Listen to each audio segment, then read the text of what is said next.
पुण्यात महानगरपालिकेची शाळा ही अंधारात आहे। वीज बिल न भरल्याने एमएसईबीने आता वीज कट केली आहे। तब्बल 2.5 लाख रुपये बिल भरलं नसल्याचं समोर आलं। अनेक दिवसांपासून शाळेत वीज नाही, विद्यार्थ्यांना अंधारात बसून शिकावं लागतंय। शाळेतील धक्कादायक प्रकार लोकशाही मराठीने समोर आणला आहे।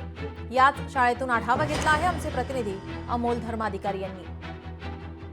शिक्षणाच्या माहेरघरामध्ये विद्यार्थ्यांची कशी हेळसांड होतीये हे आता लोकशाही मराठीच्या पाहणीमध्ये समोर येते। ही महानगरपालिकेची छत्रपती संभाजी महाराज शाळा आहे। महानगरपालिकेची 17 नंबरची ही शाळा आहे आणि धक्कादायक प्रकार म्हणजे गेल्या अनेक दिवसांपासून या शाळेमध्ये वीजच नसल्याचं समोर आलेलं आहे। म्हणजे पूर्णपणे लाईट ही बंद झालेली आहे। याचं कारण असं आहे की जे थकीत वीज बिल आहे ते भरण्यात आलेलं नाही आणि त्यामुळे अशा पद्धतीने अंधारामध्येच सध्या शाळा सुरू झालेली आहे आणि या अंधारातच या विद्यार्थ्यांना शिकवलं जाते। सध्या सूर्याचा प्रकाश काहीसा आहे त्यामुळे थोडासा उजेड आपल्याला पाहायला मिळतोय, पण अंधार हा संपूर्ण शाळेमध्ये आहे।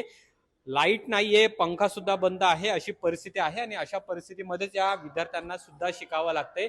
इकडे आपण ही जर बटन दाबून पाहिली तर कुठल्याही पद्धतीचे ऑपरेटिंग इथं होत नाही। म्हणजे ट्यूबलाइट्स लागत नाहीये आणि फॅन सुद्धा चालत नाहीये।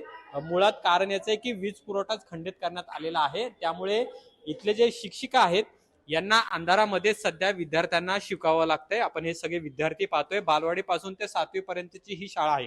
काय नेमकी परिस्थिती आहे? लाईट का नाहीये? लाईट गेलेली आहे, लाईट कट केलेली आहे। 20 तारखेपासून लाईट कट केलेली आहे, पण का कट केली आहे लाईट? नाही, ह्याच्याबद्दल मला काही कल्पना नाहीये। हो, अडचणी तर येतातच आहे, मुलांना ताण पडतोय डोळ्यांवर।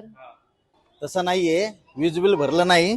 इथं माननीय माजी नगरसेवकाच्या माध्यमातून आपण जिथं थांबलोय या पत्र्याच्या शेडमध्ये ही शाळा चालू आहे आणि इथं वरती अभ्यासिका चालू आहे।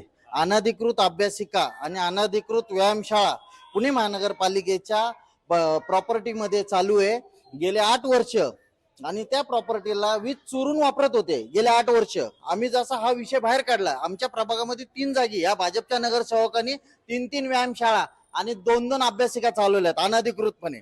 पण नगरसेवकांच्या त्या कार्यकर्त्यांनी केलेल्या खोडसाळपणामुळे स्वतःला वाचवण्यासाठी त्यांनी दिलेला हा शाळेचा आणि पुणे महानगरपालिकेचा बळी आहे। त्यामुळे पुणे महानगरपालिका वीज चोर ठरली। एकीकडे शिक्षणाचं माहेरघर आपण पुण्याला म्हणतोय, मात्र याच पुण्यामध्ये अशा पद्धतीने लाजिरवाणी घटना आहे ती समोर आलेली आहे आणि त्यामुळे आता तरी महानगरपालिका आणि इथले जे स्थानिक लोकप्रतिनिधी आहेत ते याबद्दलची दखल घेऊन हे 2.5 लाखांचं वीज बिल भरणार का हे सुद्धा पाहणं महत्वाचं आहे।